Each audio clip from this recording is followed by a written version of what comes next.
Okay. మీరు అప్పటికి ఒంటరిగా ఉండేవాళ్ళా? మీ హస్బెండ్ గారు ఉండేవాళ్ళని విన్నాను. లేదు, పాలిటిక్స్కి వచ్చిన తర్వాత కొద్ది రోజుల తర్వాత ఏవి డిస్టర్బెన్సెస్ వల్ల నేను కొంచెం ఒంటరిగా ఉండడం జరిగింది. ఓకే. ఈయన గురించి ఒంటరిగా ఉండడం స్టార్ట్ చేశారు, లేకపోతే లేదు, ఆవిడ వలన నేను నా ఫ్యామిలీకి దూరమే ఒంటరిగా ఉండటం జరిగింది. ఓకే. మీ ఎక్స్ హస్బెండ్తో ఏం ప్రాబ్లమ్స్ ఏం లేవా మీకు? ప్రాబ్లమ్స్ అంటూ పెద్దగా లేవు, కానీ డిస్టర్బెన్సెస్ అంటూ ఉన్నాయి. అంటే తను ఎప్పుడు ఫారెన్లోనే ఉంటారు, తను ఎప్పుడు ఇండియాకి రావడానికి ఇష్టపడేవారు కాదు. నాకు ఫారెన్కి వెళ్ళడం ఇష్టం లేదు, నాకు ఎప్పుడు ఇండియాలో ఉండటం ఇష్టం. సో మేము ఎంత రిక్వెస్ట్ చేసినా వచ్చేవాళ్ళు కాదు. ఫ్యామిలీకి ప్రిఫరెన్స్ కంటే తను ఎక్కువ మనీకి ప్రిఫరెన్స్ ఇచ్చేవాళ్ళు. మేము చాలాసార్లు అడిగాం, ఇలా నాకు లోన్లీగా ఉండడం ఇష్టం లేదు, మీరు వచ్చి ఫ్యామిలీతోనే ఉండండి అని. తను ఒప్పుకునే వాళ్ళు కాదు. సో అలా మా మధ్యన డిస్టర్బెన్సెస్ పెరిగాయి, వాని వల్ల ఇంకొంచెం పెరిగి ఇంక సెపరేట్ అవుదామని నిర్ణయించుకున్నాం. ఓకే. మీ ఇద్దరు కలవడానికి రీజన్ ఎవరు, అసలు ముఖ్య కారణం ఎవరు? అంటే మీ ఇద్దరు పరిస్థితులు ప్రభావాలు అవసరం. పరిస్థితులు ప్రేమ కాదా? ప్రేమ కూడా పరిస్థితుల వల్ల మేము కలిసిన తర్వాత మా మధ్యలో ప్రేమ మొదలైంది. ఓకే. ఆ ప్రేమ కోస్తా ఎక్కువైంది. పలాసలో నేను ఉండేటప్పుడు ఎలా పోతే నాకెందుకు, నా కుటుంబ రాజకీయాల్లో తీసుకెళ్లి నన్ను స్పాయిల్ చేశారు, నా క్యారెక్టర్ అసాసినేషన్ చేశారని వాళ్ళ ఇంట్లో తను ఉండిపోవచ్చు, లేకపోతే తను నిర్ణయం తీసుకోవచ్చు. అవును. ఇంకా నన్ను పాపం ఒంటరిని చేస్తారు, ఆయన వెళ్ళి పలాసలో ఉన్నాడు, ఎలా భోజనం చేస్తున్నాడు, ఎక్కడికి వెళ్తున్నాడు, ఆయన కార్లు ఏంటి, ఆయన మనుషులు ఏంటి, ఆయన ఎక్కడ ఉండాలి, ఇవన్నీ చూడవలసిన అవసరం తనకేంటి? ఏంటి అవసరం? నాకేమైనా ఆస్తులు ఉన్నాయా, అంతస్తులు ఉన్నాయా, లేకపోతే పవర్ ఉందా, లేకపోతే ఏముందని చెయ్యాలి. కానీ అక్కడ ఏంటంటే ఒక తోటి మనిషిగా అభిమానం చూపించింది. నేను ఇబ్బందుల్లో ఉండేటప్పుడు నా కోసం ఇంత బాధ్యత వహించినటువంటి అమ్మాయిగా, తను నష్టపోతూ నా కోసం నిలబడినటువంటి అమ్మాయిగా నాకు కూడా ఒక ఏ ప్రేమనైతే కోల్పోయినాను జీవితంలో, ఆ ప్రేమ నేను ఆమె దగ్గర పొందాను. సో ఇది నేను అనుకుంటాను గత జన్మ సుకృతం. ఏది కూడా ఊరికే రాదు, జన్మల అనుబంధం అది కంటిన్యూషన్ వస్తుంది. గత జన్మలో అక్కడ తాగింది ఇప్పుడు ఇక్కడతో కంటిన్యూ అవుతుంది. అని మీరు గత జన్మలో కూడా మనిషిగా వచ్చారంటారా? ఇప్పుడు రెండు ఉంటాయి సార్. కృష్ణ పరమాత్ముడు చెప్పినట్టు కర్మ సిద్ధాంతం ఒకటి ఉంటుంది. ABCD గత జన్మలో నేర్చుకున్నాం అనుకోండి, EFGHL ఎక్కడి నుంచి స్టార్ట్ చేస్తాం. అంటే ఈ నుంచి ఎలా స్టార్ట్ చేస్తామంటే ABCD గత జన్మలో నేర్చుకున్నటువంటి ఆ కంటిన్యూషన్ అనేది ఈ జన్మకు ఉంటుంది అన్నది ఖచ్చితంగా గత జన్మ సుకృతాలు, గత జన్మ వ్యవహారాలే ఈ జన్మ కొనసాగింపుగా ఉంటాయని కృష్ణ పరమాత్ముడు చెప్పింది, గీతలో కూడా చెప్పినటువంటిది. అది ఒకవైపు నమ్మితే అది నిజం. నేను కర్మ సిద్ధాంతాన్ని నమ్ముతాను కాబట్టి అది నిజం. లేదు సైంటిఫిక్గా వెళ్ళామనుకోండి, ఇట్స్ ఎ కెమికల్ రియాక్షన్, రసాయనిక చర్య. మనిషికి మధ్యన జరిగినటువంటి ఆలోచనలు, కలయికలు, ఆ పరిస్థితుల ప్రభావాలు బట్టి ఒక మనిషి మీద ఒక మనిషికి ఆకర్షణ, కోపము, వ్యతిరేకత, రకరకాల భావాలు ఎందుకు కలుగుతాయంటే రసాయనిక చర్యల వల్లే కలుగుతాయి. అలా అని కూడా అనుకోవచ్చు. సైన్స్ ఎప్పుడైనా కలగొచ్చు అంటారా? కలగచ్చు. అంతే. ఏ మనిషి ఎప్పుడు ఎలా మారుతారో, ఎప్పుడు శత్రువులు అవుతారో, ఎప్పుడు మిత్రులు అవుతారో, ఎప్పుడు ఏ రకంగా మారుతాం అన్నది ఇదంతా మనిషికి మధ్యన ఉండేది కెమికల్ బ్యాలెన్స్. అది ఇంబ్యాలెన్స్ అయితే ఇంకో రకంగా మారుతాం, వైలెంట్ గా మారుతాం.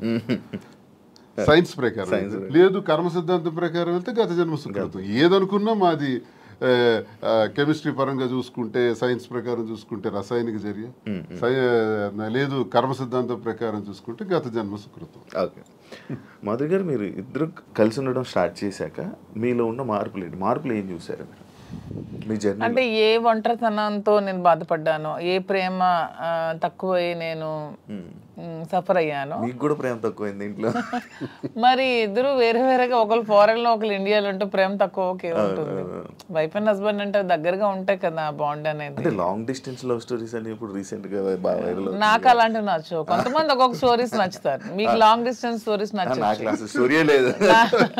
నాకు మాత్రం నా పక్కనే హస్బెండ్ ఉండాలనే ఫీలింగ్ తో ఉన్న అమ్మాయి నేనైతే మొదటి నుంచి ఉన్నాను. సో నాకు ఏ రోజైతే నేను శ్రీనివాస్ గారితో నా లైఫ్ స్టార్ట్ చేశానో, నా జర్నీ, అప్పటి నుంచి నాకు హ్యాపీనెస్ కానీ, మీరు అన్నట్టు నా ఒంటరితనం పోయి నాకు అంటూ ఒక తోడు దొరికింది. హ్యాపీగా ఉన్నాను. నన్ను వదిలే ఏ రోజు కూడా ఎక్కడికి ఇంతవరకు ఈ 4 yearsలో ఎప్పుడు ఎక్కడికి పోలేదు. ఎప్పుడు నాతోనే ఉంటారు. ఎక్కడికి వెళ్ళినా ఇద్దరం కలిసే ట్రావెల్ చేస్తాం. ఏ పనైనా ఇద్దరం కలిసే చేస్తాం. ఈవెన్ ఎలక్షన్ క్యాంపెయిన్ కానీ ఎక్కడికి వెళ్ళాలన్నా అన్ని ఇద్దరం కలిసే చేస్తాం. నాకు చాలా హ్యాపీగా ఉంది. నేను కోరుకున్న జీవితం నాకు దొరికినట్టు అనిపిస్తుంది. మీ ఇద్దరి మధ్యన హ్యాపీగా ఉండొచ్చు, కానీ సొసైటీ కానీ, లేకపోతే మిమ్మల్ని నమ్మి ఓట్లు వేయడానికి కానీ, లేకపోతే ఎవరైతే జనాలు ఉన్నారో వాళ్ళ మాటలను మీరు పట్టించుకుంటారా? సొసైటీకి మా వల్ల వచ్చిన ఇబ్బంది ఏంటి నాకు అర్థం కాదు. అంటే మీరు ఏం చూపిద్దామని అనుకుంటున్నారు? ఏం చూపిద్దాం? ఒక హస్బెండ్ తో డిఫరెంట్ ఒక అమ్మాయి, ఒక వైఫ్ తో డిఫరెంట్ అబ్బాయి కలిసి ఇంకొక పెళ్లి చేసుకుంటున్నాం. దానికి ఇంకేం చూపించాలనుకుంటున్నారు ఎవరైనా? దీంట్లో ఏం చూపిద్దాం అని మీరు అనుకుంటున్నారు? ఎందుకు మీరందరికీ మీకు ఇది నెగిటివ్ గా అనిపిస్తుంది? నాకు నా హస్బెండ్ తో డిఫరెన్సెస్ ఉన్నాయి, ఇతనికి ఈమె వైఫ్ తో డిఫరెన్సెస్ ఉన్నాయి. సో మా ఇద్దరం కలిపి ఒకటయ్యాం. దానిలో తప్పే ఉంది. ఎంతమంది సెకండ్ మ్యారేజ్ చేసుకోవట్లేదు, 3-4 పెళ్లిళ్ళు చేసుకుంటున్నారు. మేము 2వ పెళ్లి చేసుకున్నాం. దీంట్లో ఎందుకు అంత చెప్పకుండా చేసుకుంటున్నారు? 3 పెళ్లిళ్ళు 4 పెళ్లిళ్ళు చేసుకుంటున్నారు. పెళ్లిలో ఒక ప్రెగ్నెంట్లు చేస్తున్నారు, పిల్లల్ని కనేస్తున్నారు, వదిలేస్తున్నారు, వీధిని పడేస్తున్నారు. మేము అవేమీ చేయలేదు. మేము మాకు డిఫరెన్సెస్ ఉన్నాయి, వీళ్ళకి డిఫరెన్స్ ఉన్నాయి. మా పబ్లిక్ చెప్పాం, మా ప్రజలకు చెప్పాం, మా ప్రజలకు చెప్పే మేము మొన్న ఎలక్షన్ చేసాం. ఎలక్షన్లో నేనే దగ్గరుండి చేశాను. వాళ్ళకి అన్ని నా గురించి తెలుసు. మా ఇద్దరిని దగ్గరుండి చేసాం. మా పిల్లల్ని చూసుకున్నాం, వీళ్ళ పిల్లలు పెళ్లి చేస్తారు, వీళ్ళ పిల్లలు సెటిల్మెంట్లు చదివించుకున్నాం. మేము గాలికి వదిలేదు కుటుంబాలకి. వీళ్ళ కుటుంబానికి ఆస్తి మొత్తం ఇచ్చేస్తున్నాడు, రోడ్డు మీదకి వచ్చారు. నేను నా తల్లిదండ్రుల ఆస్తితో నేను ఉన్నాను. నేను హస్బెండ్ నుంచి ఇంతవరకు నేను ₹1 కూడా నేను తీసుకోలేదు ఇంతవరకు. నేను నా పిల్లలు కానీ నాకు కానీ నా పేరెంట్స్ నాకు ఏమైతే నాకు ఆస్తి నాకు వచ్చిందో ఆ యాన్సిస్ట్రల్ ప్రాపర్టీస్ మాత్రమే నేను నాకుతో పెట్టుకున్నాను. మీ ఎవరికి మేము ఏం బాధ పట్టుకున్నా, ఎవరికి ఎందుకు మేమేం దీనివల్ల ఎవరై సఫర్ అయ్యేది ఏముంది? తిరిగి పైగా మా కార్యకర్తలు మా ప్రజలు మీరు వచ్చి మైక్ పెట్టండి చాలా చాలా హ్యాపీగా ఉన్నారు. ఎందుకంటే శ్రీనివాస్ గారి ఇంటికి వెళ్ళినప్పుడు ఏదైతే వాళ్ళకి లోటు ఉండేదో, అంటే వాణి సరిగ్గా చూసుకునేది కాదు, ఈవెన్ మంచినీళ్ళు కూడా ఇచ్చేది కాదు. హస్బెండ్కే చూడదు ఆమె, ప్రజలకి ఏం చూస్తుంది. ఇప్పుడు అదేమీ లేదు. నేను ప్రతి ఒక్క కార్యకర్తకి బాగా చూసుకుంటానని వాళ్ళకి నమ్మకం కలిగి నా దగ్గర రావడం స్టార్ట్ చేశారు. నాతో ట్రావెల్ చేస్తున్నారు, నన్ను అభిమానిస్తున్నారు, ఆదరిస్తున్నారు, నన్ను అమ్మలాగా చూసుకుంటున్నారు అందరూ కూడా. ఇప్పుడు 22లో ఈ గొడవ స్టార్ట్ అయింది. 24లో నేను ఎమ్మెల్యే పోటీ చేశాను. నా మీద పోటీ చేసి గెలిచినటువంటి అచ్చెన్నాయుడు రాష్ట్ర తెలుగుదేశం పార్టీ అధ్యక్షుడు ఎన్నికల ముందు ఏం చెప్పాడు? రాష్ట్రంలో హైయెస్ట్ మెజారిటీ నాదే, అబౌట్ 70,000 ఓట్స్ అన్నాడు. నిజానికి కూటమి ప్రభుత్వంలో ఎవడు నామినేషన్ వేసినా 40,000, 50,000, 60,000తో గెలిచారు. మా జిల్లాలోనే 4 ఎమ్మెల్యేలు కొత్తోళ్ళు, మొక్కం తెలియని వాళ్ళు కూడా, ధర్మాన ప్రసాద్ లాంటి వ్యక్తి మీద కూడా 3 రోజుల ముందు వచ్చి నామినేషన్ వేసి 54,000 మెజార్టీతో గెలిచాడు. మరి అచ్చెన్నాయుడు ఎంతో గెలవాలి? కనీసం 70తో గెలవాలి కదా. 30, నా 73,000 ఓట్లు.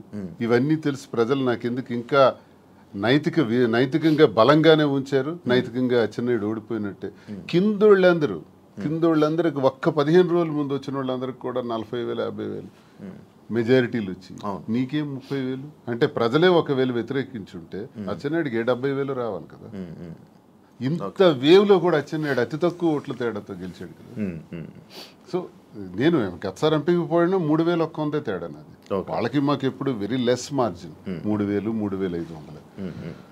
సో ప్రజలు బుద్ధి చెప్పాలంటే ఓట్లతోనే చెప్పేవాళ్ళు కదా. వీడు ఇలాంటి వాడు సంఘ వ్యతిరేకమైన పని చేసాడు, కొట్టండి అనుకుంటే నాకు 20-30,000 ఓట్లకి కుదించేసి ఆయనకు 1,00,000 మెజారిటీ ఇవ్వచ్చు.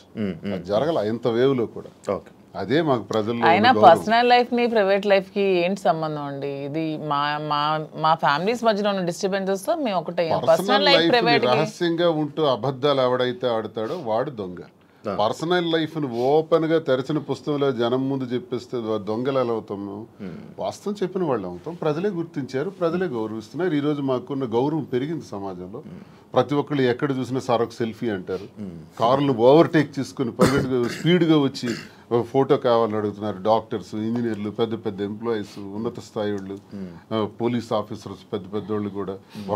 ఒక పెద్ద ఆఫీసర్ అయితే మొన్న చేయి తీసుకొని గుండె మీద పెట్టుకొని పెద్దగా ఊపిరి తీసాడు. ఏం సార్ ఏంటి అంత ఎమోషన్ అవుతున్నారు? ఏంటంటే మీరంటే నాకు ఇష్టం సార్. ఆయన ఏం అర్థం చేసుకున్నారు? పెద్ద ఆఫీసర్. ఇంకా చాలా మంది పేర్లు చెప్పకూడదు. వాళ్ళు ఏం అర్థం చేసుకున్నారు? ప్రతి ఒక్క జీవితంలో కూడా కథ ఉంది. ఆ కథ చాలా మంది చెప్పలేక భరిస్తున్నారు.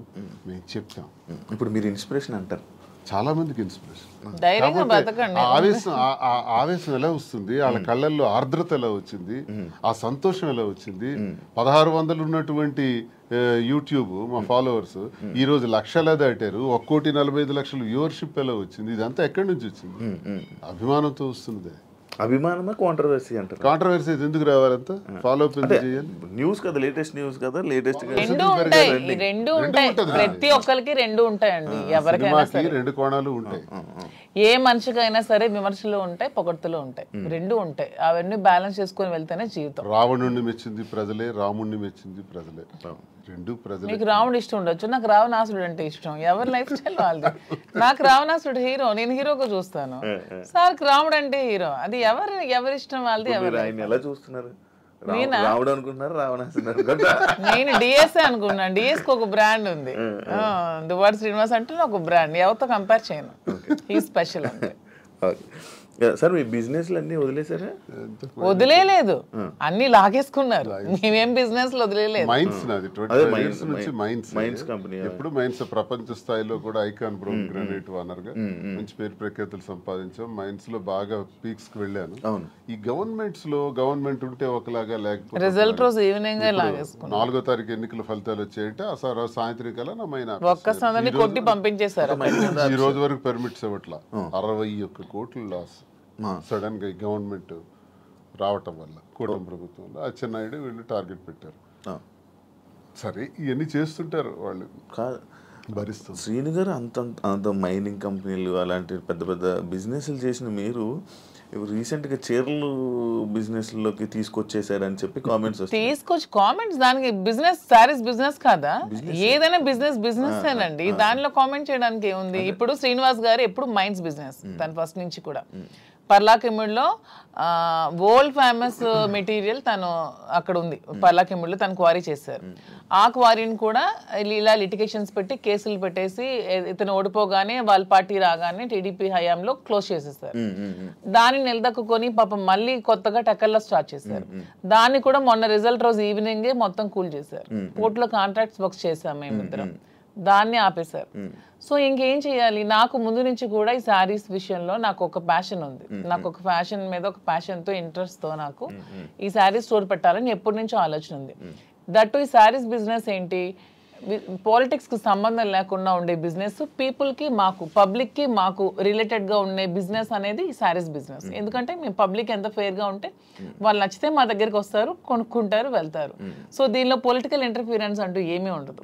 సో అందుకని నేను శ్రీనివాస్ గారికి ఇంతవరకు మనం మైండ్స్ ఇవన్నీ చేసాం, చేసి ఎప్పుడు కోల్పోతున్నా ఉన్నాం, ఎప్పుడు కూడా నిలదొక్కుకోలేదు. ఈ 4 yearsలో కూడా 30-40 crores వరకు పెట్టాం, లాస్ అయిపోయాం. మళ్ళీ ఇదే స్టార్ట్ చేసాం. మళ్ళీ నెక్స్ట్ టైం పార్టీ వస్తుందో రాదో, మళ్ళీ ఏమవుతుంది, పొలిటికల్గా ఇబ్బంది పడుతున్నాం. కాబట్టి ఇదన్నిటికీ డిఫరెంట్గా మనం తెలంగాణ అంటే ముందు నుంచి శ్రీనివాస్ గారికి నాకు హైదరాబాద్ మా ఫేవరెట్ ప్లేస్, మా ఇద్దరికి కూడా. హైదరాబాద్ ప్రజలు కూడా చాలా మంచి మనసున్న మనుషులు, ఎవరు వచ్చినా ఆదరిస్తారు. బ్రతకడానికి బ్రతుకు తెరునిస్తుంది హైదరాబాద్. అదొక చాలా పెద్ద ప్రపంచం హైదరాబాద్ అనేది, చాలా మందికి లైఫ్ని ఇస్తుంది. సో ఈ ప్లేస్ని మనం చూస్ చేసుకుందాం. వెన్ కంపేర్ టు నాకున్న ఫ్యాన్ ఫాలోయింగ్లో ఒక 10% ఆంధ్రాలో ఉంటే 90% నాకు హైదరాబాద్లోనే ఉన్నారు. అంత మంచిగా నన్ను ఆదరిస్తున్నారు. సో మనం ఫస్ట్ బిజినెస్ హైదరాబాద్లో స్టార్ట్ చేద్దాం. నాకు ఇంట్రెస్ట్ ఉంది, మీరు కొంచెం సపోర్ట్ చేయండి. అపార్ట్ ఫ్రమ్ యువర్ పాలిటిక్స్ నా కోసం ఒక 10% టైం మీరు కేటాయించి బ్యాక్ ఎండ్లో ఉంటూ నాకు సపోర్ట్ చేయండి అని చెప్పాను. చెప్పగానే శ్రీనివాస్ గారు కూడా దీనికోసం మేము 5-6 months నుంచి దీని మీద మేము వర్కౌట్ చేసాం. కొన్ని షాప్స్కి తిరిగాం. వీవర్స్ ప్రైస్ కంటే కూడా వీళ్ళు ఎక్కువ ప్రైస్కి అమ్ముతున్నారు షాప్స్, రిటైలర్స్. అవన్నీ బ్రేక్ డౌన్ చేసి పబ్లిక్కి మనకు గుడ్ రిలేషన్షిప్లా ఉండాలనే ఆలోచనతో డైరెక్ట్గా వీవర్స్ దగ్గరికి వెళ్ళి మాట్లాడి మేమే మగ్గాలు అవి ఏర్పాటు చేసుకొని మేమే మెటీరియల్ ఇస్తూ వీవర్స్ని కూడా బ్రతికిద్దామనే ఆలోచనతో వాళ్ళతో శారీస్ మేమే దగ్గరుండి వీవింగ్ చేయించుకొని ఆ ఓవెన్ శారీస్ని పెట్టి మేము శారీ స్టోర్ పెట్టి ఓపెన్ చేసి ప్రజలందరికీ కూడా క్వాలిటీతో అండ్ తక్కువ ప్రైస్లో ఇద్దామని నిర్ణయించుకొని ఈ శారీ స్టోర్ అనేది ఓపెన్ చేస్తున్నాం. ఫస్ట్ బ్రాంచ్ మదీనాగూడలో స్టార్ట్ చేస్తున్నాం. వితిన్ 3 months జూబ్లీ హిల్స్లో స్టార్ట్ చేస్తాం. వితిన్ ఇంకొంచెం రోజుల్లో ఇంకొక 4-5 branches కూడా ఎస్టాబ్లిష్ చేయాలన్న ఆలోచనతోనే ఉన్నాం. అంతేగాని శారీస్ బిజినెస్ అనేది తక్కువగా చూడండి, చూడడానికి కాదు. అంటే ఒక మంచి గ్రేట్ లీడర్ శ్రీకాకుళంలో, మంచి దువ్వాడ శ్రీను గారు అంటే మంచి నేమ్ ఉంది. అంత లీడర్లా ఉండేవాళ్ళు. ఆయన నోట్లో నుంచి ఎప్పుడు లైక్ జనాల దగ్గరికి వెళ్ళి అవి ఇవి వినేవాడు. కాకపోతే మైనింగ్ కంపెనీ బిజినెస్ చేసేవారు, ఒక మంచి బిజినెస్ మ్యాన్ అనుకునే వాళ్ళం. కానీ అలాంటి ఆయనతో నోట్లో నుంచి మేము ఇలా శారీ బిజినెస్ చేయబోతున్నాం నా కోసం ఇలా చెప్తుంటుంటే ఎలా ఉండే ఆయన్ని అలా చేశారు, ఎలా ఉండే ఆయన ఎలా చేయడం. బిజినెస్ అనేది ఏదైనా బిజినెస్, అది ఏదైనా చిన్న ప్రొడక్ట్ అయినా పెద్ద ప్రొడక్ట్ అయినా బిజినెస్ అనేది బిజినెస్ కింద క్యాలిక్యులేట్ చేయాలి. అది చీర జాకెట్టా లేకపోతే ఇంకేంటా అని చూడకూడదు. బిజినెస్ నాకు దీంట్లో ఇంట్రెస్ట్ ఉంది. ఇంతవరకు మైండ్స్ లో అతనికి ఇంట్రెస్ట్ ఉంది, మైండ్స్ వల్ల కోల్పోయాం. సో నా ఇంట్రెస్ట్ ఒకసారి వచ్చి చూడండి, చేద్దాం. మీకు తనకి ప్రజలే ఇష్టం, తనకి ప్రజాజీవితం ఇష్టం, ఇది కూడా ప్రజలకు లింకప్ అయ్యేది. మా కింద ఒక 100 మంది పనిచేస్తారు, మా ప్రజా సంబంధాలు ఇంకొంచెం బాగుంటాయి, ఇంకొంచెం మనకి పీపుల్ తో బాండింగ్ పెరుగుతుంది. వాళ్ళు కూడా మనం తక్కువ ప్రైస్ కి ఇస్తే ఓకే, శ్రీనివాస్ గారు మౌజీ దగ్గరికి వస్తే మనకు తక్కువ ప్రైస్ కి శారీ వస్తుందని గుడ్ విల్ మనకు వస్తే చాలు, కోట్లు సంపాదించాల్సిన అవసరం లేదనే ఉద్దేశంతో శారీ స్టోర్ ఓపెన్ చేస్తాం. ఓకే, అంటే ఈ బిజినెస్ కి దువ్వాడ గారు 3-4 కోట్లు ఎంతో ఇచ్చారు, ఆయన డబ్బులు ఇచ్చి ఈ బిజినెస్ కోసం శ్రీనివాస్ గారు ఎవరేమనుకున్నా నాకు అనవసరం. శ్రీనివాస్ గారు అన్ని ఆస్తులు వానికి రాసి ఇచ్చేసి వచ్చేసారు. With empty hands he came out. అక్కడి నుంచి మా లైఫ్ ని మళ్ళీ మేము ప్రారంభించుకున్నాం. దీనికోసం మా పేరెంట్స్ ఇచ్చిన ప్రాపర్టీస్ మాత్రమే నేను సేల్ చేసి బిజినెస్ లో పెడుతున్నాను. అలానే నాది వేరు శ్రీనివాస్ గారు వేరని మాకు లేదు. మీరు అడిగిన క్వశ్చన్ కి ఆన్సర్ చెప్పాం. మా ఇద్దరు తన దగ్గర ఎన్ని కోట్లున్నా నాకు ఇస్తారు. ప్రెసెంట్ లేవు, లాగేసుకున్నారు అందరూ, ఉంటే నాకు ఇస్తారు ఖచ్చితంగా. సో నా దగ్గర ఉన్న ప్రతిదీ అతనిదే. మా ఇద్దరి మధ్యలో నీది నాది అనే తేడా లేదు. అయినా మా ఇద్దరు ఇప్పుడు మొగుడు పల్లాలి. మా ఇద్దరికి నాదైనా ఒకటి అతనిదైనా ఒకటి, ఎవరికి సంబంధం లేదు. ఎవరు డబ్బులు పెడితే మీకేంటి ప్రాబ్లం? మీ బిజినెస్ చేస్తున్నావా, మంచి ప్రొడక్ట్ అందిస్తున్నావా అనేది మీరు చూడండి. డబ్బు గురించి ఆయనకి దగ్గర అయ్యారని కూడా టాక్, అది ఫేక్ అదే చెప్తున్నాను కదా. మీరు కావాలంటే అన్ని మొత్తం డాక్యుమెంట్స్ అవన్నీ వెనక్కి వెళ్ళి తీసుకోండి, ఆస్తులన్నీ రాసిచ్చి తను చెప్తున్నా 0 బ్యాంక్ బ్యాలెన్స్ తో వచ్చారు నా దగ్గరికి. అందుకే నేను అంటున్నాను, మా బంధం మీరు ఎన్ని కామెంట్ చేసుకున్నా మాది 100% ప్యూర్ లవ్. ఎందుకంటే నేను అతని నుంచి ఏది ఆశించలేదు, 1 రూపాయి ఆశించలేదు. అతను పదవిలో లేరు, నేను పదవిని ఆశించడానికి, అతను డబ్బులు లేవు, డబ్బు ఆశించడానికి. ఏమి ఆశించుకున్నా 100% అతని మనసు, అతని వ్యక్తిత్వం, అతని హానెస్టీ, అతని హంబుల్నెస్ ఇవే చూసి నేను ఇష్టపడ్డాను. దాంతోనే ఇప్పుడు కలిసి ఉన్నాం. అతని దగ్గర ఏ ఆస్తులు లేవు, అన్ని బాణీకి ఇచ్చేసి వచ్చేసారు. ఇటీవల కాలంలో ఒక 2 కోట్ల రూపాయలు విలువైన 2.5 కోట్ల విలువైనటువంటి ఒక అసెట్ విశాఖపట్నంలో అమ్మారు. అలాగే శ్రీకాకుళంలో కూడా కొన్ని ల్యాండ్స్ అమ్మారు. అమ్మి ఈ డబ్బులన్నీ కూడా అక్యుములేట్ చేసి ఈ బిజినెస్. మా ఫాదర్ నాకు ఇచ్చిన ప్రాపర్టీస్ అన్ని నేను ఇప్పుడు అమ్మేశాను. ఎప్పటి నుంచో మా ఫాదర్ నాకు ఇచ్చే 2009 నుంచి అవి నా పేరు మీద ఉన్నవి. ఇప్పుడు బిజినెస్ కోసం నేను అమ్మేసి మరి బిజినెస్ స్టార్ట్ చేశాను.